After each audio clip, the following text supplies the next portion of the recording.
Você sabe o que permite que uma construção se mantenha de pé? Construções térreas, prédios altos, prédios mais altos ainda. Todos eles têm algo em comum que lhes mantém ali de pé: a estrutura. A estrutura de um edifício é aquilo que o sustenta, tal qual o esqueleto humano. A estrutura é um conjunto de elementos que se interrelacionam e apoiam-se um no outro para transmitir o peso da edificação até o solo. Ela distribui as cargas do edifício, as forças que atuam sobre ele. Dessa forma, a estrutura está dividida em fundação, que está enterrada abaixo do solo, você não vê, e superestrutura, que são as lajes, vigas, pilares. As lajes se apoiam nas vigas, que se apoiam nos pilares, que se apoiam na fundação. E assim, as cargas que atuam no edifício são transmitidas ao solo, que deve ter resistência suficiente para suportar todo esse carregamento. Esse é o caminho percorrido pelas cargas até chegar ao solo. Cada projeto e cada terreno é único, então para cada edifício há uma estrutura adequada de acordo com o projeto de arquitetura e com o cálculo estrutural. Todos os elementos estruturais, lajes, vigas, pilares e fundação são calculados. Pode ser uma estrutura de concreto armado, uma estrutura metálica de aço, uma estrutura de madeira ou até mesmo uma estrutura mista, que utiliza, por exemplo, pilares de concreto armado e vigas de aço. A fundação também é adequada para aquele solo específico e também é calculada de acordo com as cargas que atuam na edificação e com a resistência e o tipo do solo. Por isso é necessário realizar a sondagem do solo antes de definir a fundação e iniciar a construção. Ah, Thaís, mas o pedreiro disse que posso repetir aqui uma outra fundação que ele fez em outra casa aqui do bairro. Falou também uma dimensão padrão de viga e pilar para eu usar na minha casa. Disse para eu não me preocupar, porque assim dá certo. Então, não é bem assim, pessoal. Esse negócio de usar uma dimensão padrão de viga, pilar, fundação, ou repetir o que foi feito em outra casa e em outro terreno, coisa que muita gente costuma fazer ao construir sua casa, não está correto. Existe uma dimensão mínima aceitável pela norma, mas a dimensão correta é calculada para cada caso. E quem faz isso é o engenheiro calculista, ou pode ser um arquiteto que tenha se especializado em estrutura também. Se você usar dimensões padrões da sua cabeça na hora de construir sua casa, das duas uma: ou você estará colocando mais material do que o necessário, ou estará colocando menos material do que o necessário. Se for uma estrutura em concreto armado, por exemplo, você estará usando mais aço e mais concreto do que o necessário e, portanto, estará gastando mais dinheiro. Do contrário, você estará usando menos aço e menos concreto do que o necessário, o que é muito arriscado, porque isso pode causar patologias na construção ou mesmo desabamento dela. Portanto, o ideal é ter o cálculo estrutural para saber exatamente o que é preciso.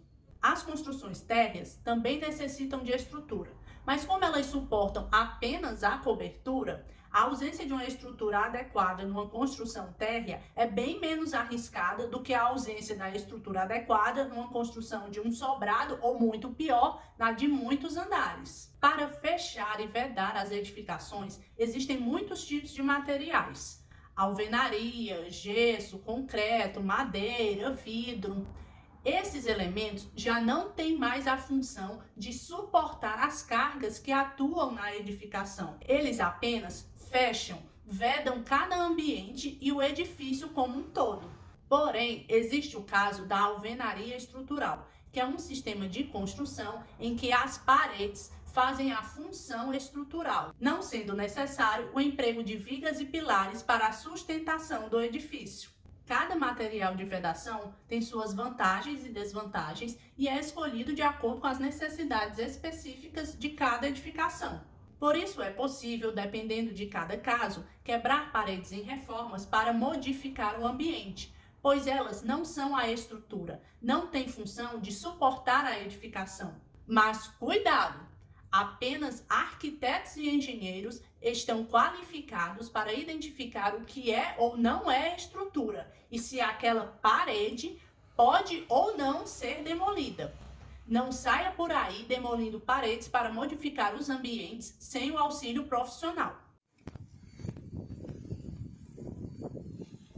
E no caso da alvenaria estrutural, você já sabe, se nesse sistema as paredes têm a função de estrutura, você não pode demoli-las nem abrir vãos. Outro sistema que compõe os edifícios, além da estrutura e das vedações, são as instalações, que são as mais diversas. Instalações hidráulicas, elétricas, de ar-condicionado, pode haver outras dependendo da complexidade do edifício. Fazendo analogia de novo com o corpo humano, elas são como as veias, a nossa circulação sanguínea, que alimentam as funções do edifício, dando suporte às atividades desenvolvidas pelos usuários. As instalações elétricas dão suporte aos aparelhos elétricos e as instalações hidrossanitárias têm a função de captar água potável, armazenar, distribuir até os pontos de consumo, coletar essa água após o uso e levar até o sistema de esgoto. Essas instalações podem estar escondidas dentro das vedações, como paredes de alvenaria, paredes de gesso, entre o forro e a laje,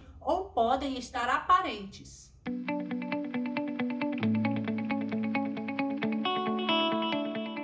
Essa escolha entre instalações aparentes ou escondidas também depende das necessidades e propósitos de cada edificação. Entretanto, seja lá qual for a escolha, uma coisa é certa: o caminho percorrido por essas instalações não deve interferir no caminho das estruturas. Ou seja, deve-se sempre evitar atravessar, furar estruturas com tubulações, pois ao fazer isso você estará interferindo no caminho que as cargas percorrem até chegar ao solo. Logo, isso representa um risco para a correta sustentação do edifício, seja ele de que tamanho for. Se você for um bom observador, talvez já tenha visto tubulações passando no meio de vigas, por exemplo. Segundo a norma NBR 6118 de projetos de estruturas de concreto, é permitido furar a estrutura para passagem de tubulações em alguns casos específicos, mas deve ser verificado e calculado pelo engenheiro ou arquiteto calculista. Apenas eles estão qualificados para isso. Por fim, gente, há outros dois elementos que cumprem a função de vedação numa edificação: a cobertura e as esquadrias. Em edifícios altos, a cobertura costuma ser a própria laje do último pavimento do edifício. Já em casas térreas ou sobrados, as telhas aparecem com maior frequência. Telhas de barro, telhas de concreto, telhas de fibrocimento, telhas metálicas, telhas de PVC e por aí vai. Às vezes são usadas de maneira aparente ou podem estar escondidas por trás da platibanda, se a intenção for dar uma aparência mais plana na cobertura. A variedade de opções é grande e deve ser escolhida dependendo da necessidade de cada projeto. As esquadrias são as portas e janelas. Além de fecharem a edificação, elas também fazem a função de ventilar e iluminar cada ambiente. A variedade de materiais e modelos de esquadrias também é enorme e, claro, deve ser escolhida de acordo com as necessidades de cada projeto. Na hora de decidir sobre cada um desses elementos e sistemas para a sua construção, busque um profissional para te auxiliar. Gostou da explicação de hoje? Deixa seu comentário aqui. Até a próxima! Tchau!